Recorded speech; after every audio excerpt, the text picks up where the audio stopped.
Good news this week for explorers seeking extraterrestrial life. Scientists say they have detected a gas called phosphine swirling in the highly acidic clouds of Venus. But the European Southern Observatory's Itziar de Gregorio says it is probably too soon to say life exists on the planet.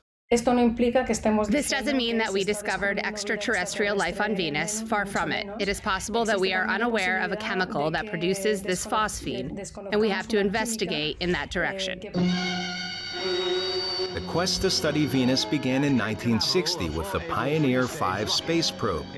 But with this week's development, there's heightened interest in the planet. On Earth, bacteria thriving in oxygen-starved environments like sewers and intestines produce the gas phosphine. The discovery on Venus is raising speculation that microbial life exists there, but De Gregorio adds that the phosphine source could simply be something researchers have yet to study. In other news that could be ripped from the pages of a science fiction novel, NASA and the European Space Agency, or ESA, joined forces this week to build a spacecraft to deflect an Earth-bound asteroid. This mission is essentially a demonstration so we can understand how these technologies could be used. It's like billiards. A small force hits the asteroid that is heading for Earth, which should create an aversion, and we want to practice this so that we are ready if an asteroid is actually heading for us. NASA is set to launch a craft in June 2021 on a collision course with the asteroid to attempt altering its flight path. If the mission succeeds, the ESA will launch a follow-up in 2024.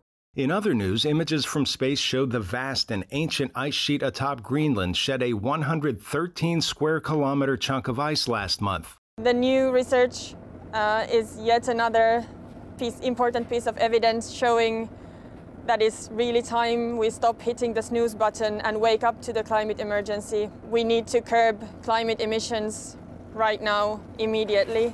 And we need to create a network of ocean sanctuaries covering at least a third of the blue planet if we are to take climate crisis seriously. Dr. Laura Meller from Greenpeace says the time to act is now. As more ice melts, experts say more dark water appears in its place, absorbing heat, further accelerating the process of melting ice and rising seas. And finally, UNESCO certifies Italy's St. Bartolomé Valley as a Starlight Stellar Park, meaning it's one of the best places on Earth to look up at the sky. The northern Italian municipality takes its designation seriously, having recently replaced lampposts with special LEDs that do not shine up.